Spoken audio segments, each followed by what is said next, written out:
So one thing that I've learned is that if you have a goal, you don't sit around lamenting about it. You figure out what that goal is, and then you back into it, and you figure out how you're going to achieve it. And that's all you think about every single day. So that's what I want to talk about.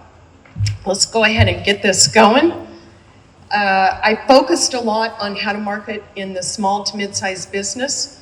So I hope this is relevant for you. I'm going to take some of the things that I learned along the way, and I hope some of these things you're probably already doing, but some of these things you might have gone, oh shoot, right? And I think Katie talked about that just a little bit. So let's go. So I never thought that I couldn't accomplish a goal or tried to limit myself in doing something that I really set my mind and attitude towards. I was a single mom, 3 kids, went through a ugly divorce, and I needed a job. I had a 1-paragraph resume. And I had worked at a travel agency, and I had taught myself how to book tickets on those old blue boxes. Some of you do not remember this, but I told the owner if I could book a ticket in 2 weeks, will you hire me? And he said yes, so I did. I worked very hard at it. But I learned there was a whole nother side of this world, and it was called the vendor, and this cruise company, Carnival Cruise Lines. They were growing, they were expanding, and I wanted to be a part of it. I didn't want to think small, I wanted to think big. And so I heard they were hiring for a marketing and salesperson in the Bay Area, and I applied. I didn't get the job. I was devastated. I thought my world was ending. 6 weeks later, they called me and said, would like to take you back to Miami. And I said, great, what happened? The person they hired, it didn't work out. Excellent. I go to Miami, and I walk in to the president of Carnival Cruise Lines. And he took my resume, he looked at my 1 paragraph, and he threw it back at me. And he said, why should I hire you? And I got up, walked over, put my hands on the desk and said, because nobody wants it as bad as me. I became salesperson of the year 3 years later. How'd I do it? I'm going to tell you how I did it. I never thought I couldn't. I looked around like you look around. I networked. I talked to people who were successful. What are you doing? How are you doing it? I started learning. You got to remember, I didn't have Google.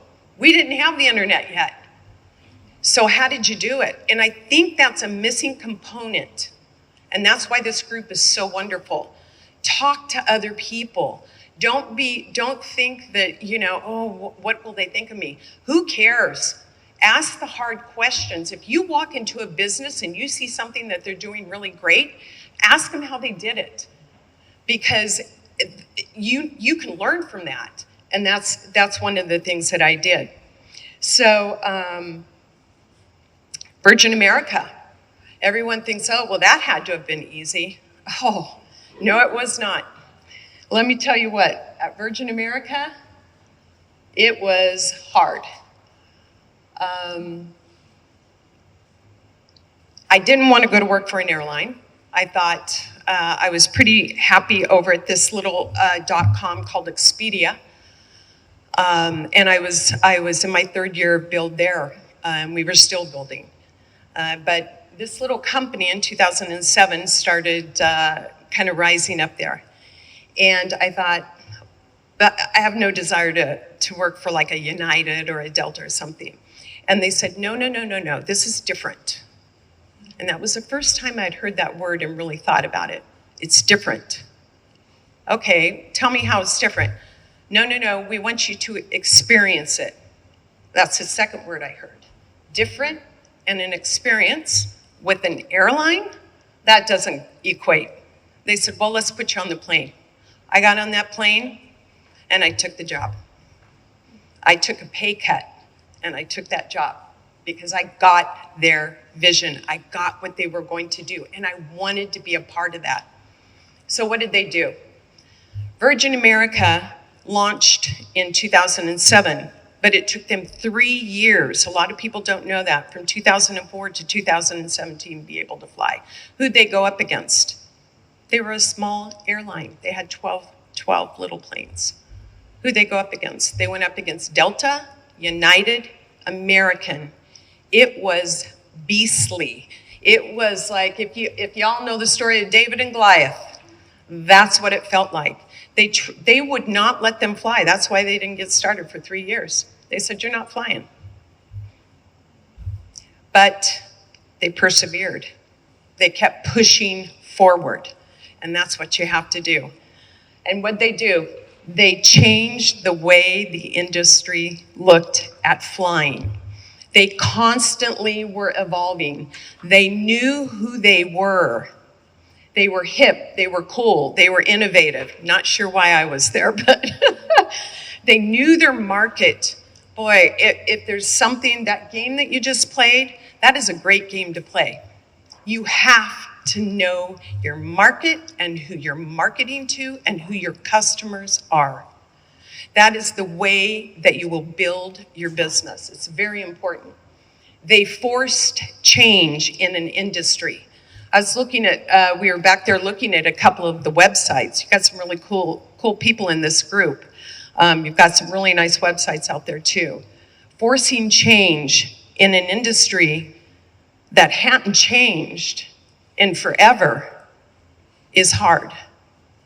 But it's also exciting, and it can be done. Some of the other things they did here, it's not really relevant, but to maybe each one of you, but in that industry, Wi-Fi, power outlets at every seat, that hadn't been done before. It was brand new. So what did I do?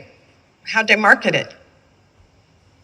I went, on my day one, I walked in and said, okay, what are we doing? And you know what they said? They literally handed me a blank piece of white paper and said, figure it out. Alrighty then. So what did I do? I used the same thought that I did at Expedia. Expedia was 1.0. Nobody would talk to me. So I'll go to 1.0 companies. They'll talk to me, and they did. Salesforce.com. They were 1.0 at the time. Google, Facebook, they were all just launching. They were all just really getting their feet wet. They became some of our top customers. So those are some of the things that we did. And, you know, at Virgin, I had to figure out, how do I, you know, when you're going up against a United Airlines in a corporate market, and you've got to come up with $50 million, how do you do it? It's a tough question. It's a real tough question. And so what kept me up at night was that number. We had the lowest, I had no marketing budget for my division. For the corporate division, there was absolutely zero marketing dollars. All of the money, you see these great ads? This is the PR. This went to PR. All that advertising, which was the lowest in the industry, all went to PR and advertising, which made sense. So then it was up to me to brand my division, my corporate team, my group with that, staying on brand constantly with anything that we pushed out, anything that we did. And we won. We ended up going IPO, and the company was sold to Alaska Airlines for over $2 billion. So it was very successful, but it wasn't without a lot of hard work and 7 years of just, you know, clawing and scratching. The motto there, don't give up, guys. Keep going, keep going. And at Virgin, they did a pivot. So whenever we decided to go IPO, things shifted a little bit. We had to get militant. We had to really go strong now against the other airlines. And so you can see by this campaign, that's exactly what they did. They went from the bubble bath to now this. And it shook up the industry. Another revolution comes to Boston.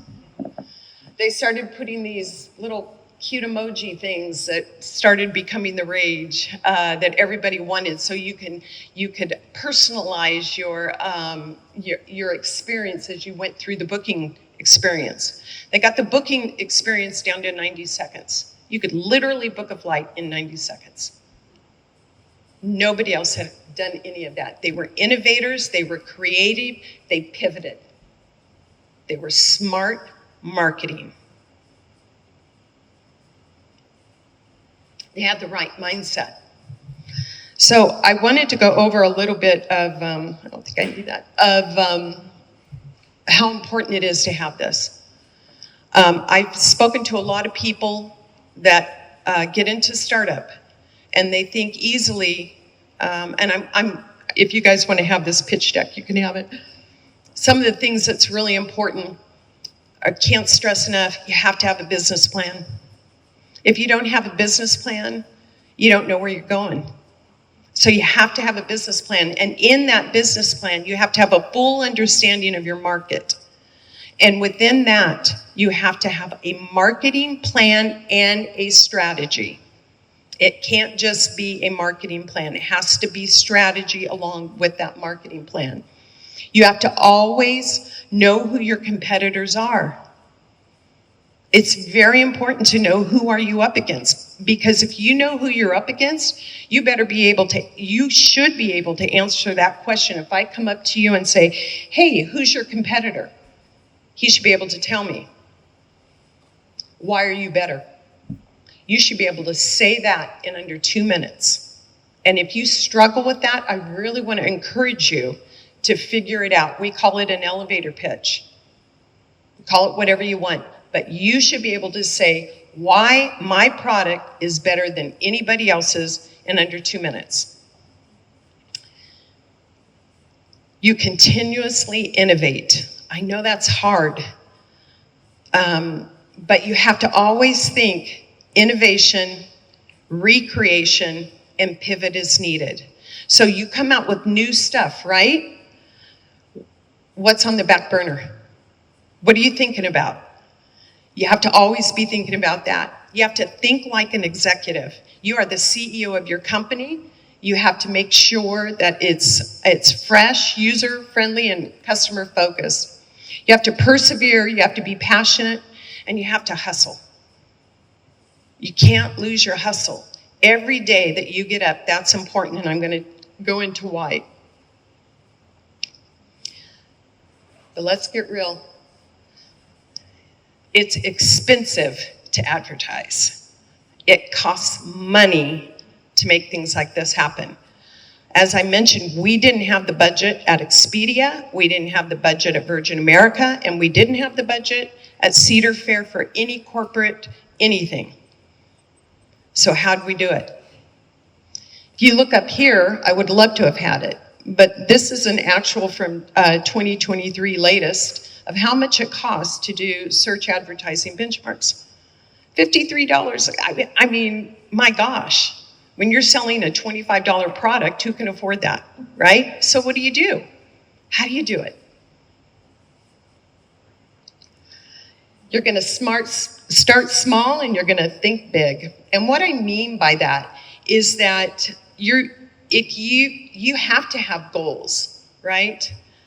I'm assuming that you have a goal to sell 100 shirts per week, let's say. How are you tracking your goal? Are you making sure you're hitting your goal? If you're not hitting your goal, what are you doing to hit your goal? The metric would be how much let me step back here. Let's say your goal is to increase online media. That's an easy one. You want to increase your online media. Then how are you going to measure that? You're going to measure it by saying your metric for measuring that is you want to get 10,000 new followers. That's your metric. Does that make sense? So you've got to build your foundation and you have to create your story. They were doing that a little bit in here. I talked about a business plan. a marketing plan with strategy and goals.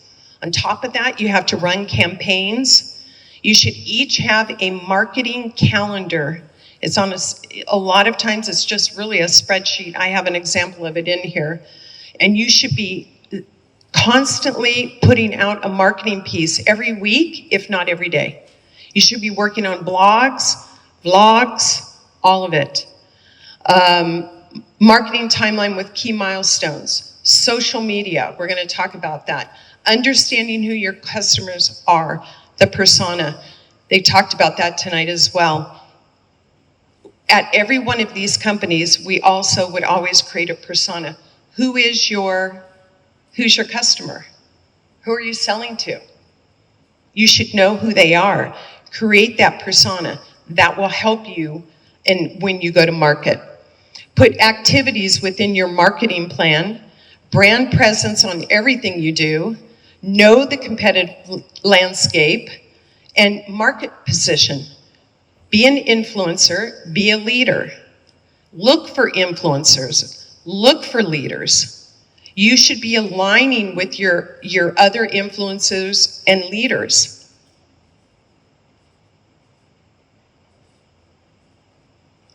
So what's your call to action in your MAC? Can I see the hands of anybody who has an actual marketing plan? Okay. Should have asked that first. So there's about 4 of you in here. Okay. I want you all this week to create a marketing plan. I will, if you want this presentation, I will send it to you. You need to have a marketing plan, because how are they going to know who you are? How are you going to know if you hit your goals? How are you going to know, how are you going to measure success, right? Create a free Google My Business account. Please.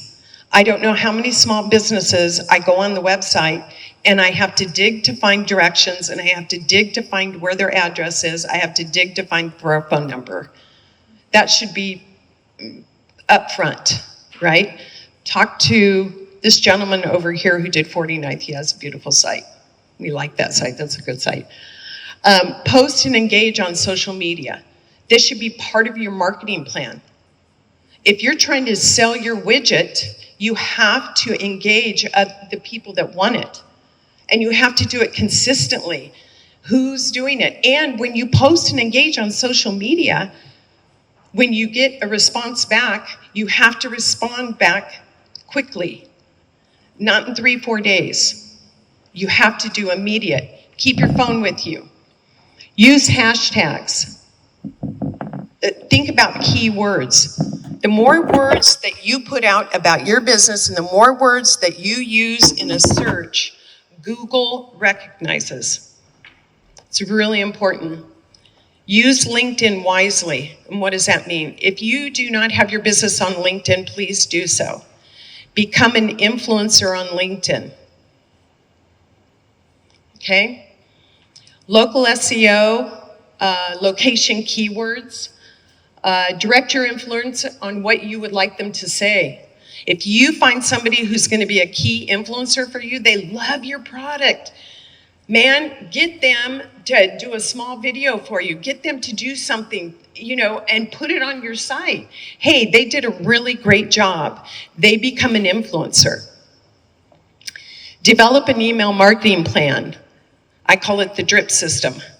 And you have to have 4 to 6 of these, and you want to be able to push these out, always with a call to action. Create data-rich infographics. It's the eye candy. It's the stuff that people are drawn to when you get to the site. On your site, you've got a guy in a space helmet thing. That was very good. And as you go down, he kind of comes up. That was well done. Apply for business awards. There's a lot of awards out there. Apply for them, and when you win, put it all over your website. Publish meaningful content. Google loves this. It will pick it up. It'll pick up those key words. Plan an event. Host a class. You've got vintage clothing over here. I was thinking, man, you could open up and have a vintage night, do a fashion show. I mean, there's so many things you can do with that. I started going, blah, blah, blah, blah. But really go beyond just, we have vintage clothing. Run a webinar. Put your logo magnet on your car. If I went to the parking lot right now, I wonder how many of you actually have your company name out there. We got 1, 2, 3. That's important. 4. Oh, 5 minutes. Okay, I'll go faster. I'm so sorry.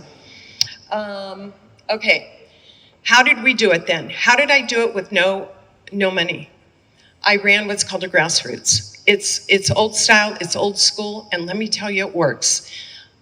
I'll go fast. Who remembers Movember? This was the mustache, right? This was an awareness to men's health. Movember, grassroots campaign to raise awareness. They have, since that was launched, they've raised $90 million. Look at this one. This is the Copenhagen Zoo. They were having some issues. They had to rebrand. That caught everyone's attention, and their entrance fees went up. Whoops. GoPro used grassroots funding. How'd they do it? They had the people who use their product be their biggest advocates. You've got people putting your shirt on. Have them send pictures in.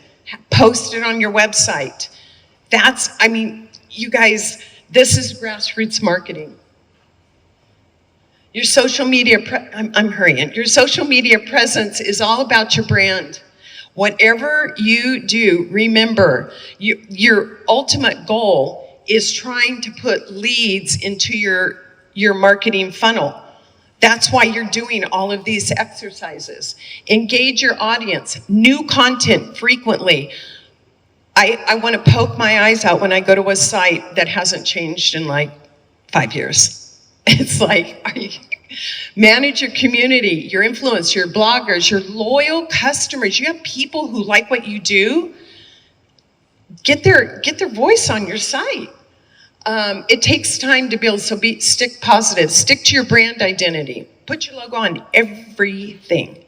You guys, if you don't have business cards, they may be old school, but man, I would have in my back pocket. I'd be able to say, this is who I am, this is who I'm from. Adjust for trends. You should know what your market is. You should know what the trends are in your market. And as you see them change, you adjust. Maybe you go from, it's snowing in Reading. We have long sleeves. That's what I'm talking about. It's as simple as that. But you gotta stay on it. Create ambient ads. Be different. Be weird. Create a buzz. Create the excitement. You guys are starting new companies. It's thrilling. It's fun. But you got to do things different. Listen to your audience. Listen to what your customers are saying. Somebody walks into your store. Oh, I love this store. Really? Would you mind if I do a little vlog on you right now? Yeah, sure. Great. Right there. Right there. Track your success. Sorry, guys. There's just so much. Track your success to goals. This is a showing what you should be using. Again, I can send you some of this stuff. I have a lot of this stuff. But you should have your first milestone, the date, what you're going to do, and the goal, and what your success was. And I love how you celebrate your success. Celebrate your success with your team, with your friends, and your community, and post it on your websites. Stay on brand, remain focused. I know I went through really fast. Be confident, never forget, it's always about the customer care and journey.